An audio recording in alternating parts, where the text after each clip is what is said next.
Vous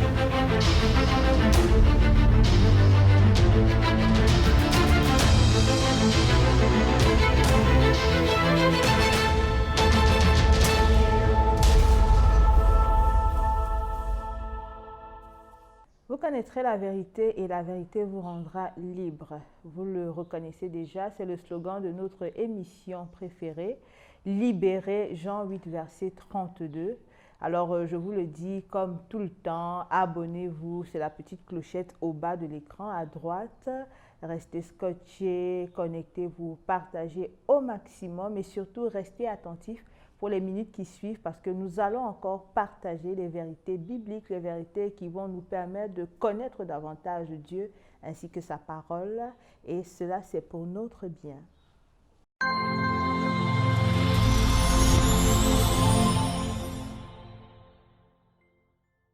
Alors, bonjour. Bonjour Blondine. Sur notre plateau aujourd'hui, nous avons le missionnaire Selom Cloutchet.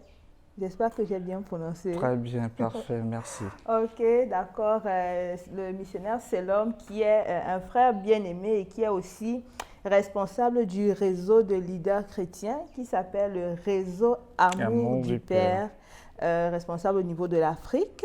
Alors c'est pour cela que on a trouvé bon de devoir le saisir pour nous parler du thème que nous avons aujourd'hui qui est Dieu, un cœur de père, ou encore comment devenir fils du Père, Dieu, voilà. Alors, vous allez nous en parler certainement au courant des minutes qui vont suivre, mais aussi, vous êtes responsable de plusieurs associations humanitaires et je vais vous laisser le soin d'en parler pour qu'on comprenne davantage. Merci Blandine pour l'opportunité. En fait, je suis le fondateur et président de l'association AGTJ et qui s'institue par Action globale des intérimaires de la justice. On s'est inspiré de Ésaïe 61, le premier verset au 4e. Et notre objectif, c'est les enfants, c'est améliorer la vie quotidienne des enfants, c'est sécuriser l'environnement des enfants. Okay.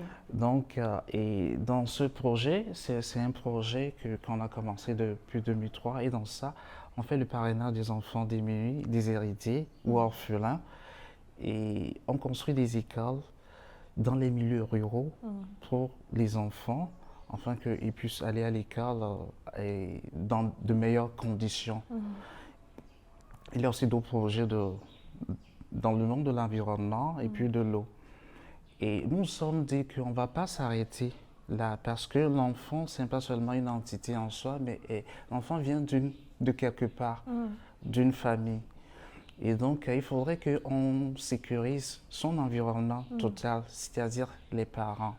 Et nous savons que nous sommes nés et nous sommes appelés à devenir des leaders même au sein de nos familles. Donc, dans notre association AGTJ, on organise des séminaires pour les leaders chrétiens, que ce soit pasteurs, missionnaires, évangélistes, n'importe. Et sur le thème, le cœur du Père. Okay. C'est notre thème phare. Et depuis 2011, on a commencé à l'organiser en Afrique, dans plusieurs pays. Okay. Chaque année, on répète. Et puis, on organise aussi des retraites spirituelles pour ces leaders. Et on les aide à comprendre qui est Dieu véritablement pour chacun de nous. Okay. Et donc ça nous permettra aussi d'aider nos enfants à grandir et à être sécurisés. Okay. Donc, et à part ça, on a aussi une autre association qui est à Paris, qui s'appelle Souris du Soleil. Et c'est une association purement sociale et humanitaire qui travaille en partenariat avec notre association. Donc, et nous avons des gens de bonne volonté qui s'investissent par les petits moyens qu'ils ont. Et nous sommes ouverts à d'autres propositions et pour avancer. Voilà une bien bonne œuvre. Il est de notre devoir d'être des parents pour tous les enfants. Donc, en tout cas, que le Seigneur accroisse et surtout que cela atteigne la cible souhaitée. Merci. Alors, nous allons revenir à notre sujet, Dieu, un cœur de père. Alors, nous l'appelons communément Père, on dit, voilà, on a des chants, on a toutes ces choses-là. Mais comment est-ce que Dieu démontre véritablement sa paternité envers nous? Merci, Blondine. Et Dieu, c'est un Père. En fait, dans l'Ancien Testament, en fait, je vais un peu parler. Dans l'Ancien Testament, Dieu s'est révélé par plusieurs noms. OK. Mais il y a quelque chose qui s'est passé dans le Nouveau Testament et qui a changé les données et la mentalité des pharisiens et des contemporains. En fait, Jésus commence à appeler Dieu le Père. Je ne sais pas si tu vois. OK. Et la Bible dit, dans Jean 1, le verset 12, à tous ceux qui l'ont reçu et à tous ceux qui croient en son nom, c'est-à-dire le Seigneur Jésus, il a ordonné le pouvoir de devenir enfant de Dieu. Donc, le Père, ce n'est pas un titre, c'est son nom. Dans Jean 17, le verset 6, il dira que je leur ai fait connaître ton nom.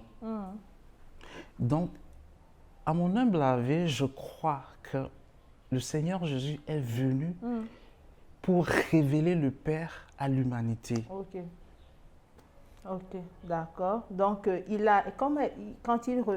lorsque nous avons cette révélation au travers de Jésus-Christ, nous sommes nés de nouveau et tout. Vous voyez, généralement, quand on a un père à la maison, le père, il paye nos facs, il paye notre scolarité, il s'occupe de nous, papa est là, on va vers lui, il est notre sécurité. Bon, enfin, tout ce que les papas font pour nous, mais est-ce que Dieu le fait véritablement, étant donné qu'il est loin, il n'est même pas humain, d'accord? Il est hautement élevé au-dessus de nous, mais comment est-ce qu'on peut véritablement dire qu'il se comporte comme un père pour nous?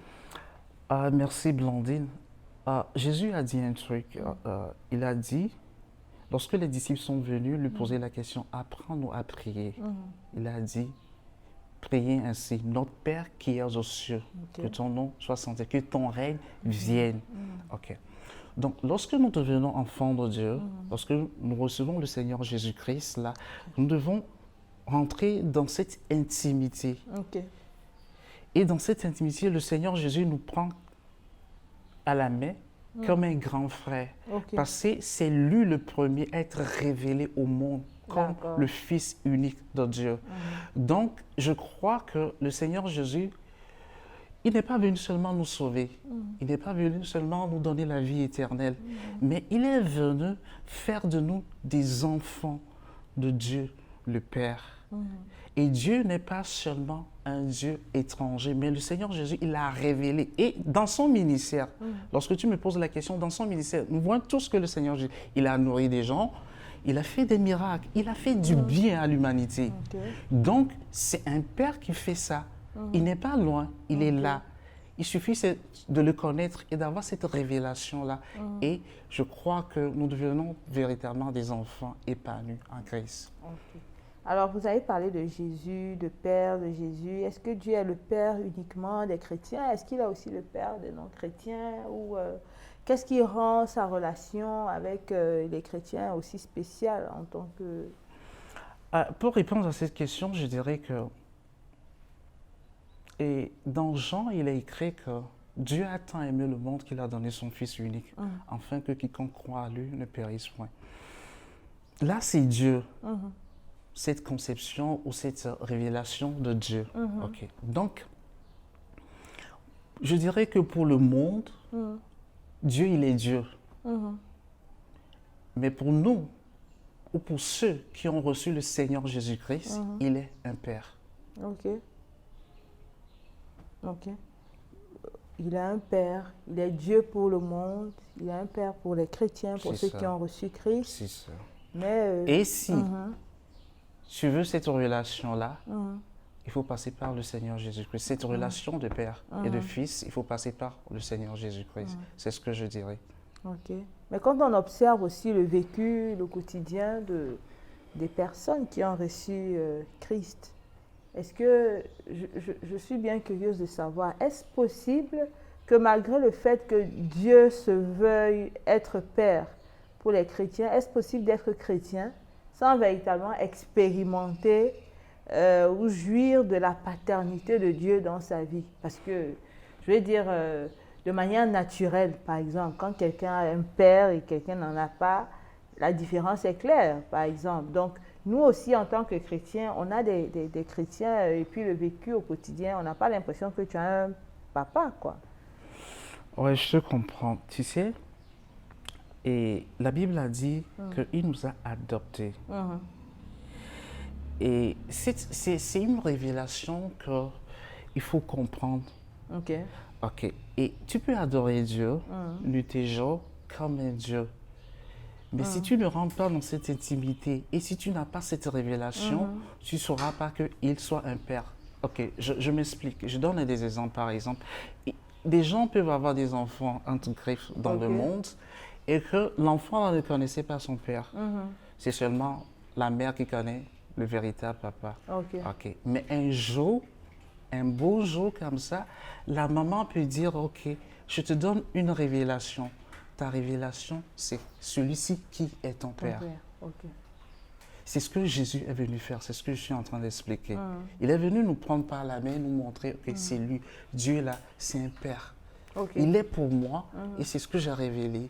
Et donc, il est pour nous. Donc, pour moi, le Seigneur Jésus, c'est notre modèle et nous sommes comme les petits frères au Seigneur Jésus. Ok. OK. Nous sommes les petits frères. Mais il y a toujours une distance entre ce qui est dit et ce qu'on voit. Je ne sais pas. Qu'est-ce qui est dit? Comment, je veux dire quoi? Quand je vais aller à l'école, par exemple, et que mon père est là, il s'en occupe, par exemple. Quand je vis des situations, que je suis à l'extérieur, je me sens peut-être menacée, je pourrais dire à X ou à Y que je vais aller appeler mon papa, par exemple. C'est un choix. Je peux aussi sortir et puis je suis menacée ça et là et tout. Je subis et je ne pense pas à faire référence à mon père, à rien du tout.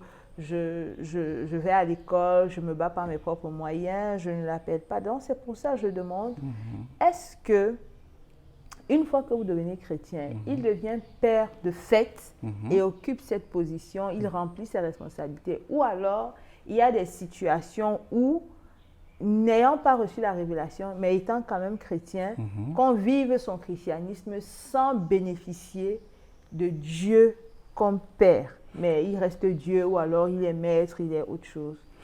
Oui. Et lui, il est père. Ok, c'est sa position. Ok. Donc, c'est à toi, dans ta relation là avec lui, de savoir s'il est un père pour toi ou pas. Et cela, ça dépend parfois, en fait, je vais dire un truc, c'est que ça dépend parfois des papas que nous avons ici, dans le naturel. Donc, imaginez que je viens me pointant devant Blandine et que Blandine aurait eu un père méchant ou un père absent, et je lui dis que Dieu, c'est un père. Et je crois que tu vas me chasser, tu vas me dire, mais c'est quoi? Si c'est Dieu, là, il est comme mon papa qui est méchant, là, alors, mais c'est pas la peine, est-ce que tu vois? Donc, mais Dieu, lui, c'est un bon père. Tu sais, il y a un truc, il y a un événement qui s'est passé lorsque Jésus a été baptisé. Jésus n'avait pas commencé son ministère. Il est seulement allé se faire baptiser par obéissance. Et la Bible a dit que les cieux se sont ouverts. Et la voix qui est venue l'a dit, celui-ci est mon fils bien-aimé. Donc, dans le cœur du Père, nous sommes ses enfants. C'est à toi de le croire. Donc, il y a le principe de la foi qui intervient. C'est ça. Dans l'Ancien Testament, Dieu s'est révélé par Elohim, Adonai, El Shammai, à différents. Mais dans notre ère, dans notre dispensation, je crois que Dieu, c'est un bon Père pour nous. C'est à nous de le croire et c'est à nous de le suivre par l'action du Saint-Esprit. Et la Bible dit qu'il nous a adoptés. Vous voyez, l'apôtre Paul, c'est l'apôtre Paul qui parlait de cela, qu'il nous a adoptés. Et il a mis en nous l'esprit qui crie Abba, Père. Bon, en fait, Dieu ne c'est pas seulement un père, mais c'est un père affectueux, donc on peut l'appeler papa. Ok. L'apôtre Paul, c'était un citoyen romain. Et il y a quelque chose qui se passait en ce temps-là. Et dans la civilisation romaine, tu peux renier ton enfant. Ok. Tu peux renier ton enfant naturel, biologique. Tu peux le Ok. renier. Ok, à un moment donné où tu te dis que mon enfant ne respecte pas les lois de la famille ou les règles de la famille, il nous déshonore, tu peux le renier ou le rejeter. Ok. Je ne sais pas si tu comprends. Mais ton enfant adoptif, tu ne peux jamais le renier. Ok. C'est pourquoi l'apôtre Paul, il a pris ce thème-là. Nous sommes adoptés. Je ne sais pas si tu comprends. Donc, Dieu, lui, le Père, il ne va jamais nous rejeter. Pourquoi? Parce que dans cette civilisation romaine, et on te dit que l'enfant que tu as adopté, tu le connais déjà. Tu connais son caractère peut-être. Tu l'as vu. Il n'est pas venu biologiquement. Et donc, tu le connais, tu l'as vu. S'il a des malformations, des trucs, et tu l'as déjà vu. Donc, lorsque tu l'adoptes, on l'appelle au fait placement. Et dans leur civilisation, c'est une sorte de placement. Donc, et l'enfant, là, c'est pour toi jusqu'à la fin de sa vie. Il est ton enfant, il est ton fils, elle est ta fille. Donc, je crois que c'est ce que l'apôtre Paul voulait nous dire lorsqu'il nous parle de cette adoption-là. Et je crois que nous devons aller en profondeur dans cette relation et connaître vraiment Dieu comme le Père là, qui nous a adoptés par l'œuvre de notre Seigneur Jésus-Christ. Et nous le restons pour la fin, jusqu'à la fin de notre vie. Donc, pour récapituler, je pense que si je comprends bien, on doit comprendre que la provision de la paternité de Dieu a déjà été faite au travers de Jésus. Maintenant, nous devons, par le principe de la foi, prendre conscience et aller en profondeur dans notre relation avec Dieu, de sorte à ce qu'il manifeste donc au quotidien sa paternité envers nous. Donc, quelque part, il y a aussi si je peux dire, c'est une collaboration avec celui ou celle qui est fils ou qui est fille. Oui, je parlais de collaboration. En fait, lorsque nous parlons de Dieu comme un père, il ne faut pas aller très loin. Revenons dans nos familles. Ok. Ce que le rôle du père, c'est ce que Dieu fait. C'est pourquoi il dira, tu sais, le Seigneur Jésus, il a dit un truc, lorsqu'il partait, il a dit, je ne vais jamais vous laisser orphelins. Donc, je dirais que le monde est orphelin, mais nous qui avons reçu le Seigneur Jésus-Christ, là, nous sommes adoptés, nous sommes des enfants à Dieu le Père. Et lorsqu'il disait ça, il a dit, je vais envoyer le Saint-Esprit. Donc, le Saint-Esprit, il est là pour nous amener en profondeur dans cette relation, dans cette intimité quotidienne avec Dieu le Père.